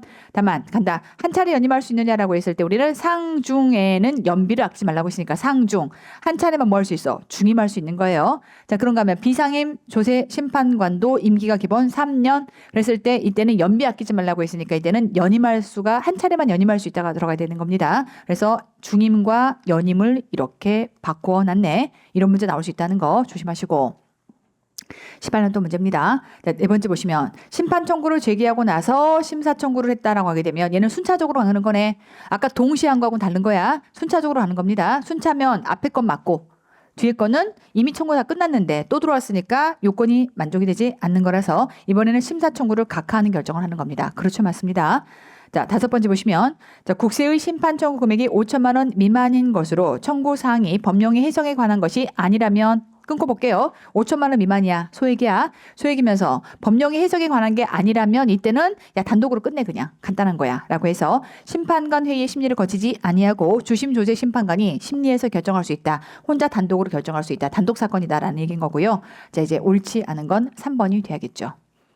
넘어가서 자 14번 문제 갑니다. 자 조세 구제 절차에 관한 설명이다. 옳지 않은 거 갑니다. 조세범 처벌법에 따른 통고 처분에 대해서는 자주 나오네. 자 이때 불복 청구가 불가능합니다. 그래서 심사 심판을 청구할 수가 없다라고 했으니까 그렇죠 맞습니다. 두 번째 세법에 따라 국세청장 해야 될 처분에 대해서는 까지 끊고 국세청장 해야 되는 것은 최종 보수가 결정하는 거네. 당연히 이의신청할 수가 없겠다. 그렇죠. 네, 세 번째 갑니다. 심사 청구는 세법에 특별한 규정이 있는 것을 제외하고는 해당 처분의 집행에 영향을 미치지 아니하기 때문에 간다. 심사 청구인이 심각한 재해를 입은 경우에만 집행 정지를 결정할 수 있느냐라고 했을 때 꼭 이 경우뿐만 아니라 곤란하다고 인정되는 부분이 있다면 이때 우리가 집행을 정지할 수 있는 거기 때문에 지금 사유가 이것 때문만이다라고 하기 때문에 X가 되는 거예요. 중대한 손해가 생길 것을 예방할 필요성이 긴급하다라고 인정될 때라고 해서 오버롤하게 열어놨습니다. 그래서 어떤 사유만이라고 지적하고 있지 않아요. 조심하시고. 네 번째 갑니다. 심사 심판 청구에 대한 제조사 결정에 따른 처분청의 처분에 대해서 행정소송은 자 갑니다. 재조사 결정에 따른 소송이라면 다시 심사 심판으로 갈 수도 있고 뭘로 갈 수도 있어? 행정으로 바로 갈 수도 있어. 자 그러다 보니까 재조사 결정에 따른 처분청의 처분에 해당하는 행정소송은 심사 심판 청구와 그에 대한 결정을 거치지 아니하고도 제기할 수 있다. 그렇죠. 안 가고 다이렉트로 행정 갈 수 있어. 마지막 과세전 적부심사의 청구인은 법령에 종하는 요건을 갖추어 국선 대리인을 선정해 줄 것을 신청할 수가 있겠다. 지금 우리가 과적 심사를 아직 안 배웠어요. 근데 어쨌건 과적 심사도 사전적 권리 구제 절차입니다. 그래서 이런 권리를 구제받고 싶을 때는 지금 얘기하는 사후적 권리 구제 절차 우리가 쭉 배운 거거든요. 이의 신청, 심사 청구, 심판 청구들을 배운 건데 그거 외의 사전적 구제 절차인 과세가 때려지기 전에 과세전 전에 한번 들여다봐줘라는 이러한 심사에서도 당연히 요건만 갖췄다면 국선 대리인 신청은 가능한 겁니다. 이런 거요. 과세 전에 한 번만 맞는지 들여다봐줘. 그럼 이거는 국선이 안 돼? 그럼 내가 가서 얘기를 해야 되네? 그럼 난 세법 지식 하나도 몰라. 이런 문제가 생겨요. 그래서 과적 심사는 지금 내가 원래 했던 관할 세무서한테 다시 한번 신청을 해볼 텐데 이런 거죠. 내가 조사 3국에서 지금 조사과에서 받았어. 근데 그게 너무 억울해. 그러면은 관할 세무서 전체가 좀 들여다봐줘. 이렇게 좀 요청할 거거든요. 그러다 보니까 이때는 세법 지식이 있는 자가 가서 싸워야 돼. 근데 내가 돈이 없어. 그래서 지금 법령으로 국선 대리인의 요건을 만족해. 그럼 신청할 수 있는 거죠. 당연한 겁니다. 자, 아직 안 배웠지만 그렇게 같이 유추해서 보시면 되겠고 자, 옳지 않은 건 3번이 돼야겠죠. 자, 넘어가서 15번 갑니다. 조세 불복 시 대리인과 국선 대리인에 대한 설명이다. 옳지 않은 거 갑니다. 대리인은 내가 돈 주고 쓰는 거고 국선은 국가가 돈 대주는 거고 갈게요. 첫 번째, 이의신청, 심사청구, 심판청구인 및 과세적부 심사의 청구인뿐만 아니라 간다. 처분청도 대리인 쓸 수 있니? 쓸 수 있지. 삼성이 지금 100억 가지고 다툰대. 그럼 이게 처분청이 상대가 될까요? 쉽지 않아요. 무슨 말인지 아시겠죠? 처분청도 변호사, 세무사, 세무사법에 따라 등록한 공인회계사를 대리인으로 선임할 수 있다. 그렇죠. 맞습니다. 두 번째, 대리인을 해임했을 때는 그 사실을 서면으로 재결청에 신고해야 됩니다. 재결청이 모르고 계속 오해계사랑 얘기하고 있어. 알고 봤더니 오해계사가 해임된 거야. 이런 문제가 있을 수 있겠죠. 나를 왜 집어넣어봤냐고? 그럴 수 있으니까. 어쨌건. 자, 세 번째 갑니다. 이의신청인 등은 상증세, 종부세에 해당하는 까지 끊고. 자, 지금부터 내가 국선 대리인 얘기하고 있거든요. 자, 부자국세 안 된다고 했어요. 상중종에 해당하는 당해세는 재산에 들러붙는 국세이기 때문에 재산이 있다는 얘기야. 부자국세는 안 된다고 했습니다. 자, 그래서 이러한 상증종에 대한 신청 청구한 경우에 한해서 법상 요건을 충족하면 국선 선정해 줄 것을 신청할 수 있다? 아니요. 얘는 무조건 안 되는 거예요. 요건 충족해도 쟤는 안 돼. 자, 수익금액이 3억 이하고 가요. 우리 개인이라고 하게 되면 55야. 근데 법인은 35야. 다시요. 개인은 55 되죠? 법인은 3억 이렇게 가야 돼요. 3억, 5억 이하인 법인은 맞습니다. 수익금액 매출액 기준으로 3억이고요. 그다음에 자산가액은 5억이에요. 근데 이제 우리 개인에 해당하는 경우라면 종소금액 5천만 원에 자산가액 5억이 됩니다. 그래서 55가 되고 법인은 35가 되고 자, 법인은 부가세 결정 고지세에 간다. 자, 5천만 원에 대해서 5천만 원 이하가 돼야 되는 거니까 5천만 원에 대해서 불복 청구하는 경우라면 국선 대리인을 신청할 수가 있겠다. 맞습니다. 이게 중요한 게요. 원래 법인이 안 됐거든요. 근데 올해부터가 가능해. 그러니까 이 내용도 챙겨두셔야 돼요. 이 경우라면 가능합니다. 그러니까 지금 여기서 부가가치세라고 얘기하는 거는 물론 이제 법인의 경우가 상증종에 해당될 사안은 없겠지만 종합부동산세 있겠네요. 없겠지만 얘가 부가가세라고 지금 사례를 준 건 저 세금이 아니다라고 하는 것을 지금 강조하고 싶은 것이고, 그다음에 일단 법인의 경우는 원래 안 됐던 건데 올해부터가 가능하게 들어오면서 5가 아니라 수익금액 3억과 자산가액 5억으로 들어와 있거든요. 숫자 같은 것들 좀 조심하시고, 아시겠죠? 마지막, 국선 대리인 본인을 위해서 신청 청구에 관한 모든 행위를 할 수 있다. 다만 뭔 안 돼? 취하는 위임받은 경우만 가능해. 그래서 그 신청 또는 청구에 취하는 특별한 위임을 받은 경우에만 할 수 있다. 맞습니다. 옳지 않은 건 3번이 되겠죠. 자, 이제 16번 문제를 보시면, 자, 국기법상 심사와 심판에 대한 설명으로 옳지 않은 것 문제에서 묻고 있고요.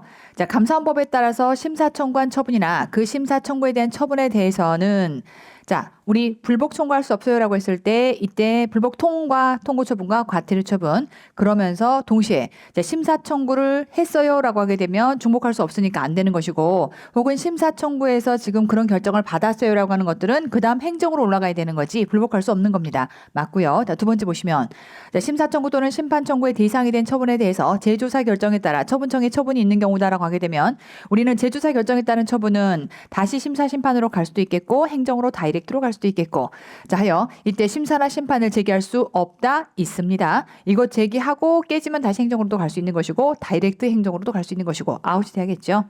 네, 세 번째 보시면, 재결청은, 자, 이신청, 심사청구, 심판청구이니 중대한 손해를 예방할 필요성이 긴급하다라고 인정할 때는 집행정지를 결정할 수 있다. 그렇죠. 맞는 문장입니다.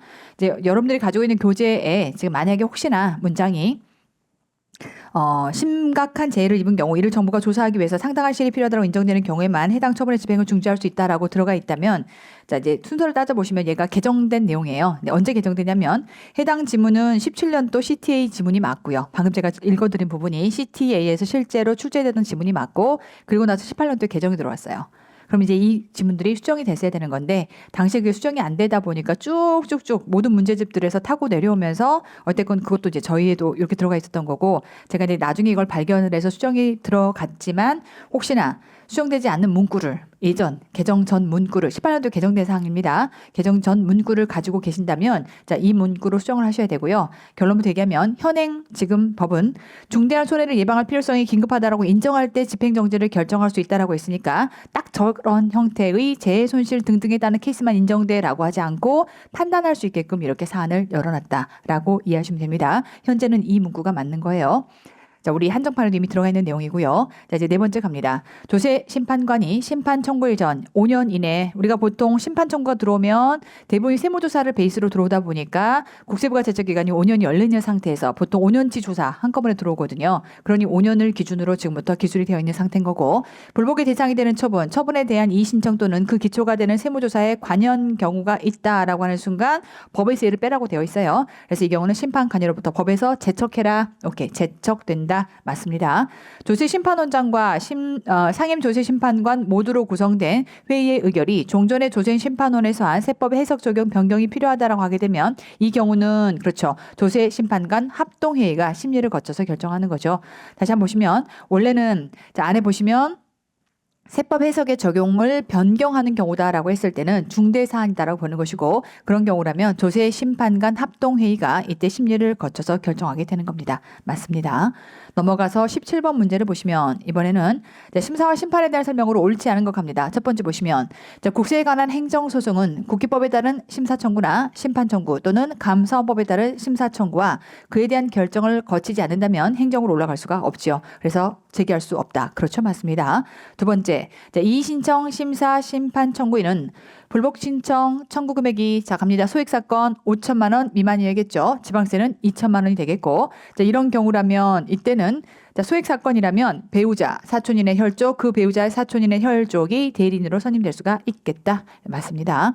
자, 세 번째 보시면, 자, 불복 청구인의 이의신청과 관련해서 당초 처분의 적법성에 대해서 간다. 재조사하여 그 결과에 따라서 과표화색을 경정하거나 당초 처분을 유지하는 등 처분하도록 하는 그러한 결정에 따른 처분에 대해서 재조사 결정에 따른 처분을 얘기하는 거예요. 그럼 재조사 결정에 따른 처분도 마음에 안 들어, 불복 들어가는데 뭘로 갈 수 있냐면 심사나 심판 청구 가능 가능하고 바로 행정으로도 갈 수 있겠고 맞습니다. 네 번째 보시면 조세 심판관 회의는 심판 청구에 대해서 결정을 할 때 간다. 심판 청구한 처분 외의 처분에 대해서는 그 처분의 전부 일부를 취소하거나 변경하거나 새로운 처분을 결정하지 못한다. 불고불리의 원칙이다라고 했습니다. 맞습니다. 자, 5번 보시면 종부세 결정 고지세액 1천만 원에 대해서 심판 청구하려고 하는 자가 갑니다. 국선 대리인 우리 국선 안 되는 거 상증종 부자국세 안 된다라고 했어요. 아웃 될까요? 오케이. 옳지 않은 건 5번이다.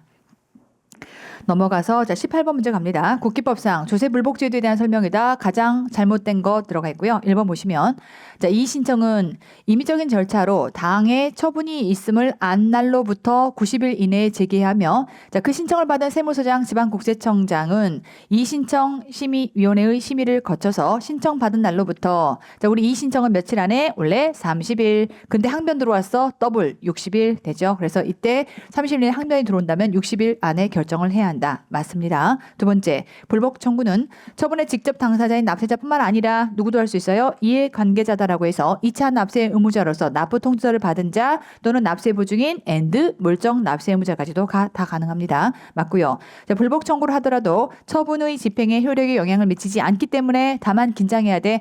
압류엔 제한이 없지만 공매에는 제한이 있습니다. 사랑하는 소순이가 돌아올 수 없다라고 했고 불복 청구 내용이나 절차가 고기법 세법에 적합하지 아니하나 보정할 수 있다라고 인정하면 이때는 이의 신청이라든지 심사 청구는 20일, 심판 청구는 상당한 기간 보정 기간이고요. 보정을 요구할 수 있으며 그러한 보정 기간은 납세자에 대한 배려이기 때문에 청구라든지 결정 기간에는 산입되지 않겠죠. 맞습니다. 불복 청구에 대한 결정을 함에 있어서 심판 청구한 처분보다 청구인에게 불이익이 되는 결정은 할 수가 없는 겁니다. 불이익 변경 금지의 원칙이다라고 볼 수 있겠죠. 옳지 않은 건 3번이 돼야겠다. 넘어가서 19번 문제 갑니다. 보시면 불복 청구인의 불복 청구 효력에 대한 설명으로 옳지 않은 것. 자, 2차 납세 의무자로서 납부 고지서를 받은 자는 본래 납세 의무자에 대한 국세 부과 처분을 취소하는 불복 청구를 할 수도 있지만 보증인은 안 돼? 보증도 가능해요. 다 전부 다 이해관계자 범위 안에 들어갑니다. 아웃이 되겠고 두 번째 이신청인 등은 심사 청구 신청 또는 청구의 대상이 되는 국세에 갑니다. 5천만 원 미만인 경우라면 배우자도 대리인으로 선임할 수 있다. 그렇죠. 5천만 원 미만이면 소액 사건으로 보는 거고요. 이 경우라면 자, 배우자가 대리인 될 수 있는 겁니다. 불복 청구의 대리인의 권한은 서면으로 증명해야 되고요. 해임할 때도 마찬가지로 그 뜻을 서면으로 재결청에 신고해야 합니다. 맞습니다. 불복 청구를 하더라도 세법에 특별한 규정이 있는 경우를 제외하고는 해당 처분의 집행에 효력에 영향을 미치지 않는다. 그래서 압류 등 들어갈 수가 있다. 불복 청구가 계류 중일 때는 불복 청구의 결정이 확정되기 전에는 간다. 압류한 재산을 공매할 수 없는 것이 원칙이고 부패 변질 감량되기 쉬운 재산에 대해서는 그러하지 않다라고 했으니까 이때는 공매가 가능하다. 자, 옳지 않은 건 1번이 돼야겠죠. 넘어가서 20번 보시면 자, 불복 청구에 대한 결정과 관련된 설명으로 옳은 거 갑니다. 첫 번째, 자, 심판 청구의 경우 조세 심판원장이 심리해서 자, 심판 청구 90일 이내 결정이라고 되어 있는데 볼게요. 조세 심판원장이 심리하는 건가요? 우리 심판 청구는 조세 심판관 회의가 심리를 해서 이때 청구일로부터 90일 안에 결정하는 겁니다. 조심하셔야 돼요. 원장이 여기에 등장하지 않아. 자, 두 번째 갑니다. 불복 청구에 대한 요건 심리의 결과, 요건은 형식을 보는 겁니다. 형식적인 요건이 미비됐다라고 하게 되면 그때는 형식적 미비 요건 뭐가 돼야 각하 사유가 돼야 되겠죠. 기각 아닙니다. 각하. 본안 심리의 결과 불복 청구가 이유가 있다. 오 그래 라고 하게 되면 인용. 이유가 없다. 기각이 돼야겠죠. 오케이. 자, 재조사 결정이 있는 경우에 처분청은 재조사 결정일로도 며칠? 60일 이내에 결정서 주문에 기재된 범위에 한정해서만 조사를 하게 될 거고요. 그 결과에 따라서 취소 경정하거나 필요한 처분을 해야 합니다. 맞습니다. 재조사 결정에 대한 설명이고 갑니다. 해당 결정에 하자가 있는 경우에 법에서 정하는 불복 청구 기간이 경과됐더라도 후심 쟁송 절차에서 다툴 수 있다 없다. 안 돼요. 일단 불복 청구 기간이 경과가 돼버리면 얘는 다시는 다툴 수가 없는 문제가 생깁니다. 그래서 이 경우 다시는 다툴 수가 없는 것이다. 자, 불가쟁력이다라고 하죠. 한번 기간이 경과돼 버리면 다시 못 다투는 거예요. 기본적으로 심사 청구에 대한 결정에 잘못된 기재, 계산착오, 그 밖에 이와 필요한 잘못이 있는 것이 명백한 때에도 결정이 불가변력에 따라서 국세청장이 이를 경정할 수 없다. 명백한 잘못이 있다면 직권으로 또는 납세자의 신청에 따라서 바로 경정할 수 있습니다. 그래서 X가 되야겠다. 되죠. 자, 옳은 거 정답 3번이 돼야겠죠.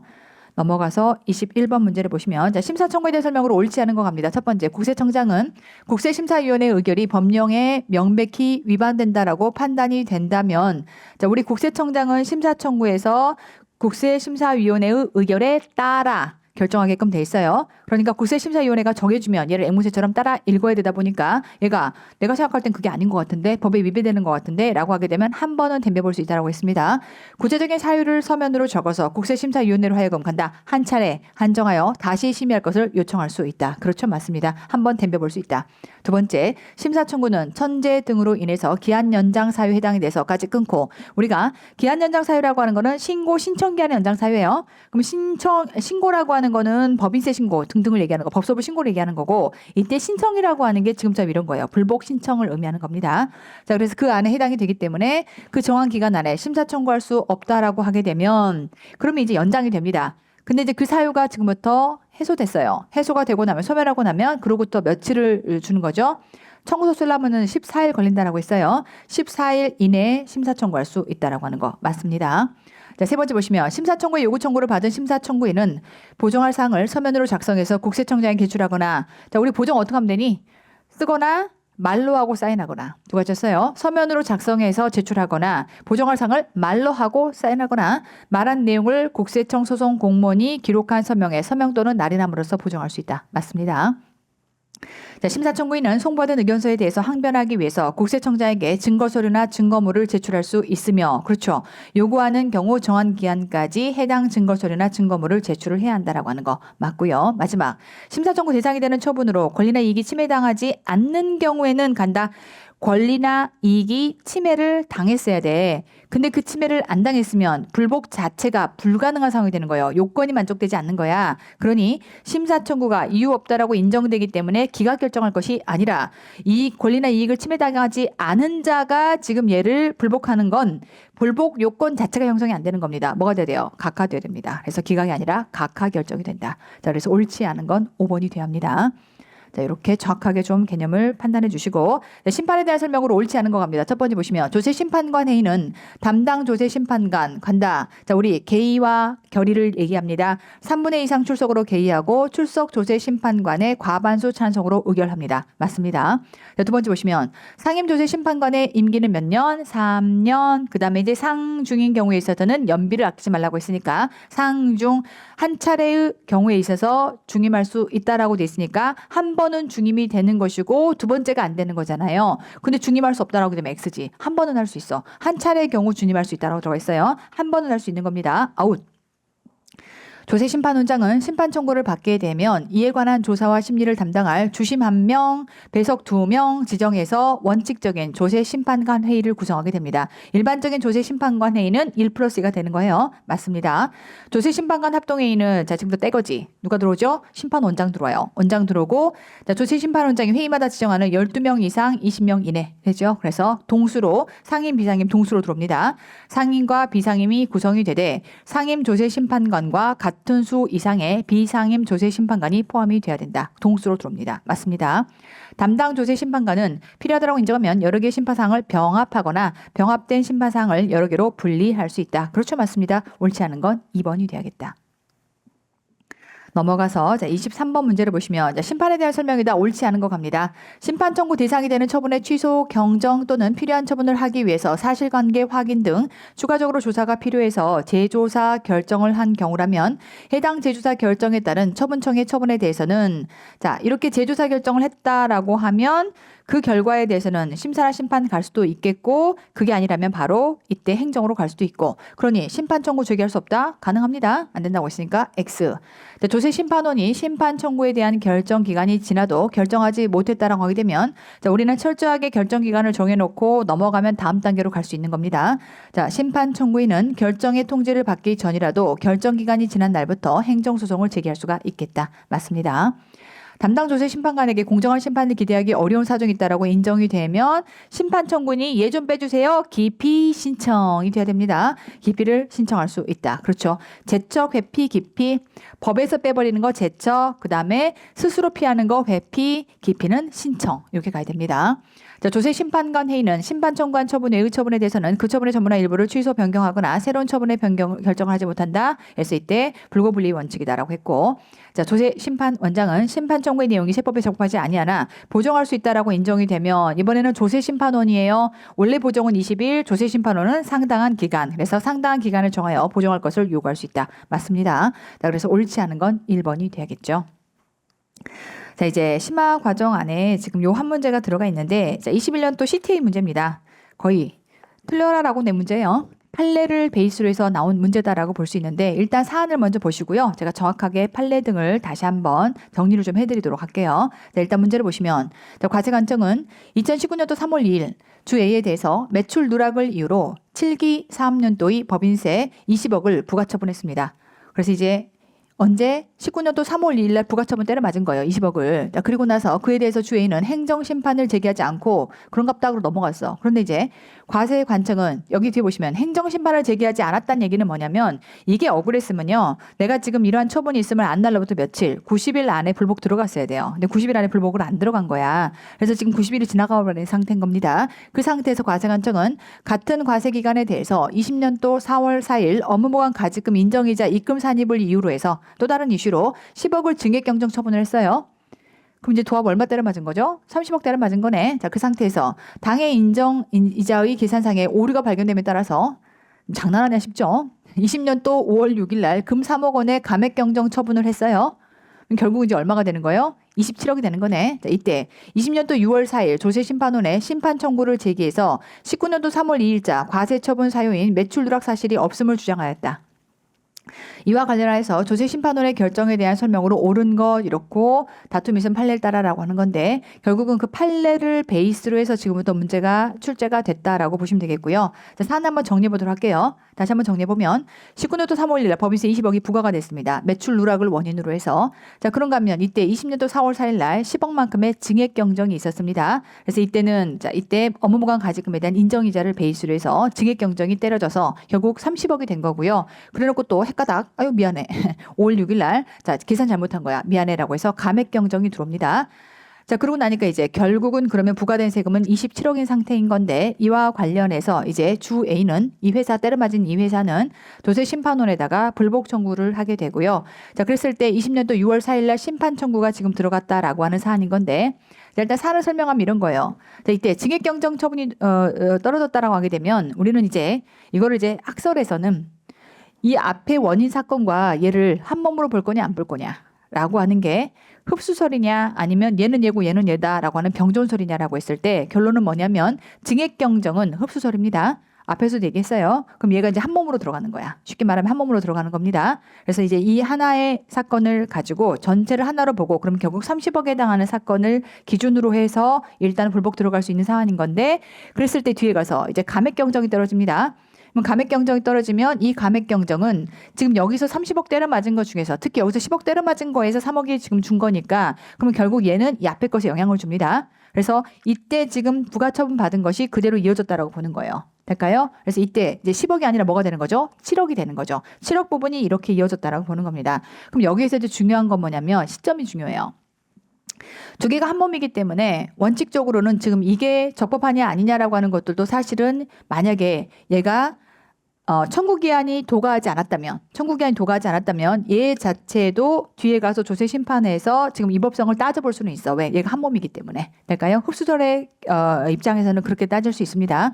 증액경정 흡수설을 따라간다라고 보시면 돼요. 자, 그런데 문제는 자, 이렇게 해서 지금 요 전체에 해당하는 세금이 27억이다라고 했을 때 이미 19년도 3월 2일의 기점에서는요.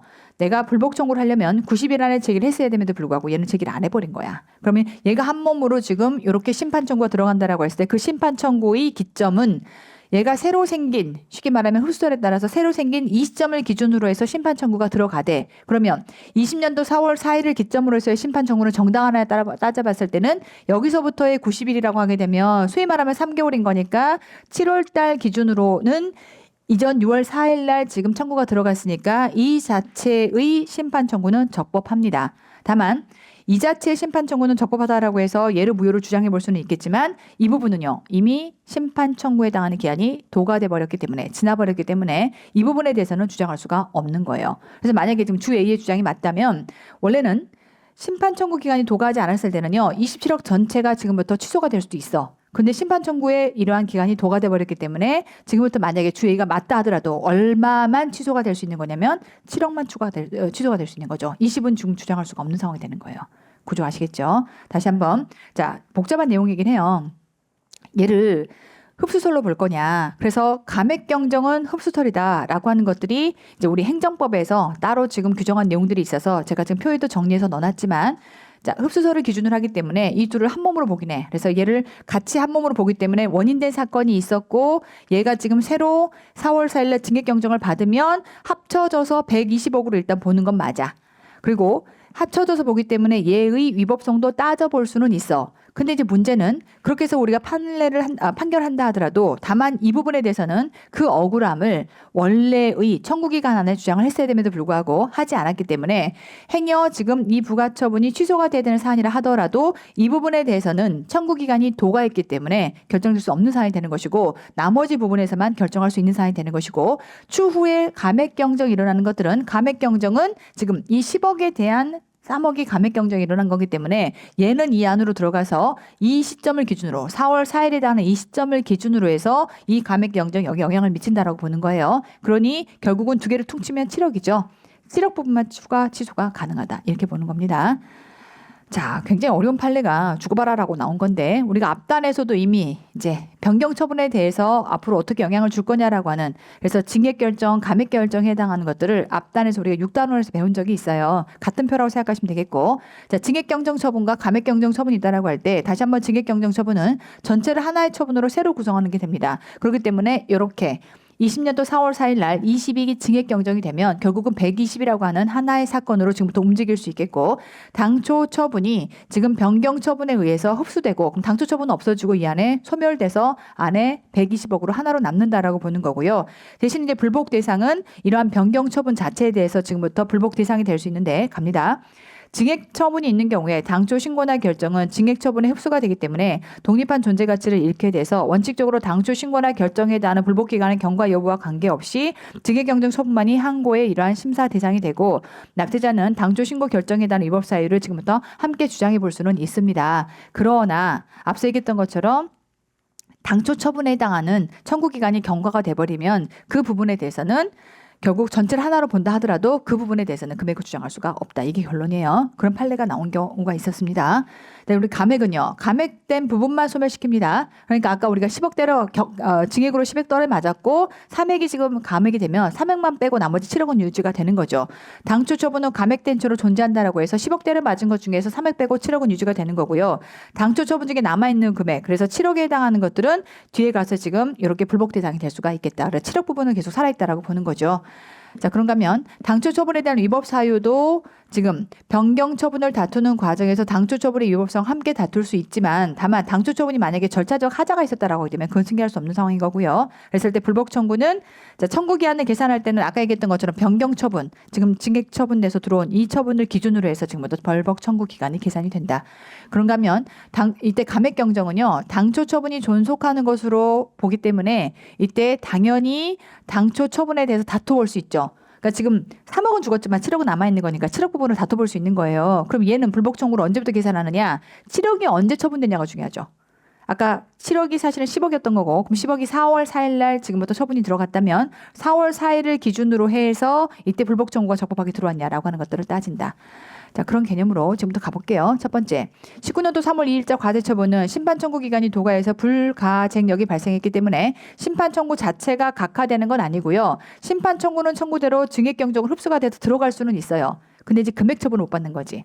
두 번째, 주의 주장이 맞다고 하더라도 금 20억의 세액은 당초 확정된 세액에 해당하기 때문에 심판의 이익이 없어서 심판 청구를 각하하는 결정을 하는 것이 아니라 당초 처분의 위법성도 다퉈볼 수는 있어요. 근데 이제 이게 심판 청구 기간이 지금 청구 기간이 도가했기 때문에 그래서 그 20억에 해당하는 것들에 대해서는 취소 결정이 안 되는 거죠.